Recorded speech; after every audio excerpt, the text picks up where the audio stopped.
In the final, desperate winter of the Second World War, the landscape of Europe had transformed into a world of shadows. As the Allied armies pushed deeper into the heart of the Third Reich, they encountered a terrifying phenomenon that defied the established rules of combat. Traditionally, the setting of the sun brought a temporary, albeit tense, reprieve.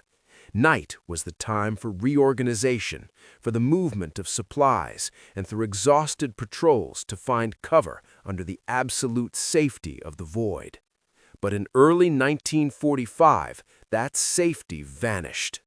Reports began to filter back to Allied command centers of ghost snipers, German marksmen who were capable of landing lethal headshots in pitch-black conditions where a man couldn't see his own hand in front of his face.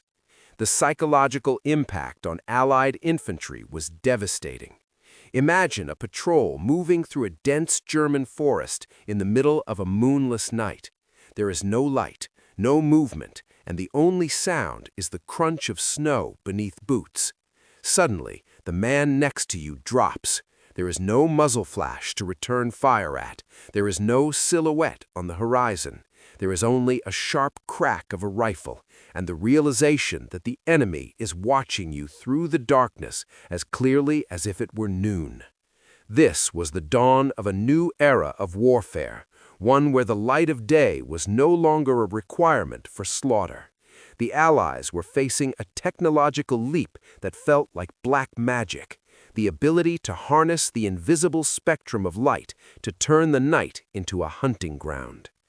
This wasn't just about a new scope, it was about the total subversion of human biology. For thousands of years, humans had been limited by their eyesight, forced to retreat or stumble blindly once the sun went down. The German Vampir project sought to end this limitation. By 1944, the German High Command realized they could no longer win a war of numbers or industrial output against the American machine. Their only hope lay in qualitative superiority, creating weapons so advanced that a single soldier could hold off an entire platoon. They turned their attention to the infrared spectrum, developing a system that could project invisible light and then translate the reflection of that light into a visible image for the shooter. For the American and British soldiers on the receiving end, the confusion was absolute.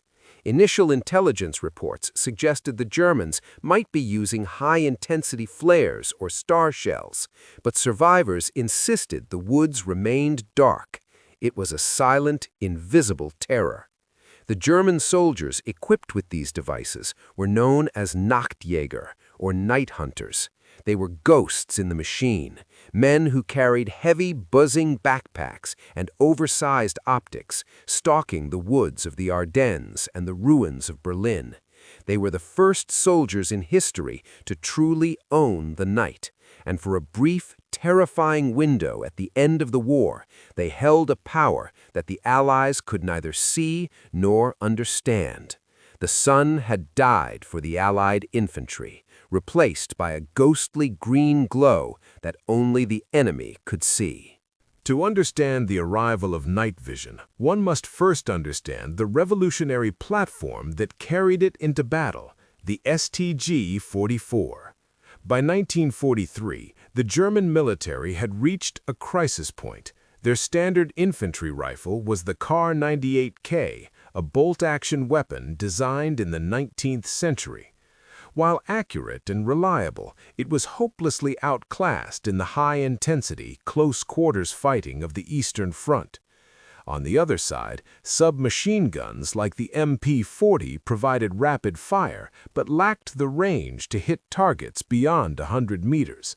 The German soldier was trapped between two extremes, too slow at short range and too weak at long range. The solution was the Sturmgewehr 44, the world's first true assault rifle. It was a weapon that didn't just change the war, it changed the history of ballistics forever.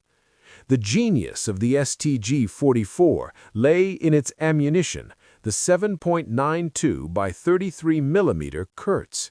By shortening the standard rifle cartridge, German engineers created an intermediate round. It had more power and range than a pistol bullet, but less recoil than a full-sized rifle round. This allowed the STG-44 to be controllable in full auto mode while remaining lethal at 300 to 400 meters. For the first time, a single soldier possessed the suppressive fire of a machine gun and the precision of a marksman's rifle in one 11-pound package of stamped steel. But the STG-44 wasn't just a gun, it was a feat of desperate industrial engineering. Unlike the beautifully machined rifles of the pre-war era, the Sturmgewehr was made largely from stamped sheet metal. It looked brutal, industrial, and futuristic. It was designed to be mass-produced in factories that were being pounded by Allied bombers daily. When Hitler first saw the weapon, he was reportedly skeptical, but after glowing reports from the front lines, where soldiers begged for more machine carbines, he gave it his blessing and personally named it the Sturmgewehr, or Storm Rifle. However, as the war turned against Germany, the STG-44 became a platform for experimental wonder weapons. The German High Command knew that simply having a better rifle wasn't enough to stop the millions of Soviet and Allied troops closing in. They needed a force multiplier. They needed a way to make one soldier as effective as 10. This led to the development of strange attachments like the Krumlauf, a curved barrel designed to shoot around corners. But the most ambitious project was the marriage of the STG-44 with infrared technology. The engineers at the Lights Company, famous for their cameras, were tasked with miniaturizing infrared technology that had previously only been used on massive anti-aircraft searchlights.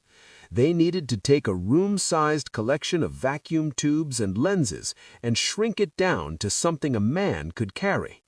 The result was the Zielgerät 1229, codenamed Vampir. Mounting this massive optic onto the STG-44 turned the world's most advanced rifle into something resembling science fiction. In this phase of the war, the STG-44 was no longer just a weapon of conquest, it was a desperate defensive tool. The factories were running out of materials, the power grids were failing, and the 1,000-year Reich was collapsing into rubble. Yet, in the middle of this chaos, German scientists were perfecting a weapon that would not be standardized by other nations for another 20 years. The STG-44 provided the reach and the fire rate, but the Vampir kit was about to give it the one thing no other army had, the ability to hunt in total darkness. The birth of the assault rifle had set the stage, but the Vampir was about to give it eyes. The technical heart of the Vampir project was the Zielgerät 1229, a device so ahead of its time that it felt like an artifact from a different century. To the uninitiated observer in 1945, a soldier equipped with this system looked less like a traditional infantryman and more like a tethered astronaut. The system was not a passive scope that gathered ambient starlight, technology that wouldn't exist for decades. Instead, it was an active infrared system. It functioned on the principle of projecting a beam of light that was invisible to the naked human eye, but visible to the specialized sensor mounted on the rifle. It was, in essence, a flashlight that only the shooter could see. The Vampir kit was a massive, cumbersome assembly divided into three primary components. First, mounted directly on top of the STG-44 was the infrared searchlight, a 30-centimeter wide lamp that looked like a miniaturized version of the giant lights used to spot bombers in the clouds. This lamp sat atop the image converter, a heavy glass-filled tube that acted as the eye. Second was the Tragegestell 39, a wooden-framed backpack that the soldier had to wear to power the device. Inside this pack sat a lead-acid battery and a high-voltage transformer that buzzed with a low, constant hum. Finally, a thick, insulated cable ran from the backpack to the rifle, tethering the soldier to his power source. Operating the Vampir was an exercise in extreme physical endurance and technical precision. The battery pack alone weighed nearly 30 pounds, and when combined with the weight of the STG-44 and the optics, a Vampir specialist was carrying over 50 pounds of specialized gear. Because the infrared lamp consumed an enormous amount of power, it couldn't be left on indefinitely. The sniper had to stalk through the darkness in total silence, find a likely target area, and then flick the switch. In that moment, the world inside the scope would bloom into a ghostly monochromatic green. The view through the ZG-1229 was surreal. It was low resolution and flickering, but it revealed things that were impossible to see otherwise. An Allied soldier hiding in thick brush, believing he was perfectly concealed by the night, would appear as a glowing, pale figure against a dark background. The Vampir sensor could pick up the heat and the reflection of the infrared beam off the fabric of uniforms and the cold steel of helmets. The sniper didn't see a human face, he saw a shimmering ghost. This gave the German marksman a terrifying advantage. He could take a deliberate, aimed shot while his target was still struggling to see 5 feet in front of his face. The science behind the image converter tube was the real breakthrough. It used a photocathode to turn the incoming infrared photons into electrons, which were then accelerated by the high-voltage battery and smashed into a fluorescent screen, the same technology that would later power the first television sets. However, the system had a major weakness. If a bright light, such as a flare or a sudden muzzle flash, entered the scope, it could blind the sensor or even burn out the sensitive electronics. The Vampir was a predator of the absolute dark. It thrived in the shadows, but was fragile in the light. By the time the system reached the front lines in early 1945, the German electrical industry was in ruins. Each Vampir unit was hand-assembled and required rare materials that were becoming impossible to find. Despite these hurdles, approximately 310 units were delivered to the military. These weren't just gadgets, they were the first iteration of man-portable night vision, a technology that would eventually become the standard for every elite special forces unit in the world. But in the spring of 1945, it was a desperate, buzzing, glowing green secret that allowed a handful of men to hold back the tide of an entire army, one invisible shot at a time. The combat debut of the Vampir system was as much a psychological experiment as it was a tactical one. In the final chaotic months of the war, these units were integrated into specialized Nachtjäger or night hunter squads. These weren't large-scale divisions, they were small, elite teams of snipers and observers who operated like ghosts in the ruins of the Reich. They didn't seek out massive tank battles. Instead, they focused on harassment and terror. By targeting Allied officers, radio operators, and sentries in total darkness, they created a sense of ambient dread. Allied soldiers began to fear the night in a way they hadn't since the beginning of the war, suspecting that every shadow held a German sniper who could see through the dark. One of the most effective uses of the technology was not just on rifles, but in coordination with armor. The Germans developed the Sperber system, which equipped Panther tanks with large infrared searchlights. A Vampir-equipped sniper could work alongside a Panther, with the tank acting as a massive infrared floodlight that illuminated entire fields in invisible light, allowing the snipers to pick off fleeing infantry like fish in a barrel. These engagements often left no survivors to tell the tale, and when Allied intelligence did find bodies, they were baffled by the precision of shots taken in conditions that should have made aiming impossible. However, the Vampir was ultimately a victim of the collapse of the German supply chain. The lead-acid batteries were prone to leaking, the vacuum tubes were incredibly fragile, and the specialized training required to operate the system meant that when a Vampir sniper was killed, he was almost impossible to replace. As the Soviet Red Army surged into Berlin and the Western Allies crossed the Rhine, many of these advanced units were forced to abandon their heavy gear. The massive battery packs and the 13-kilogram kits were too cumbersome for a retreating army. Thousands of hours of research and millions of Reichsmarks ended up buried in ditches or smashed by their own crews to prevent the technology from falling into enemy hands.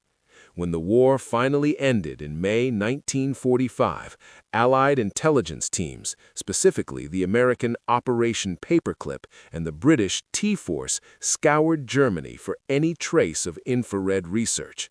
When they finally captured intact Vampir units and the scientists who built them, the reaction was of pure shock. The Americans had been working on their own sniper scope, but the German Zielgerät 1229 was found to be more sophisticated in its image conversion and light projection. The technology was immediately classified and shipped back to labs in the United States and the Soviet Union. The Vampir may have failed to save the Third Reich, but it succeeded in changing the DNA of modern warfare. Every night vision goggle used by Navy SEALs today, every thermal scope used by modern hunters, and every infrared sensor on a drone can trace its lineage back to that buzzing heavy backpack and the ghostly green light of 1945. It was a weapon born of desperation, a wonder weapon that actually worked, proving that in the future of conflict, the side that owns the night owns the battlefield. The snipers of 1945 were the first to step into that green-hued future, leaving behind a legacy of invisible death that still haunts the modern soldier.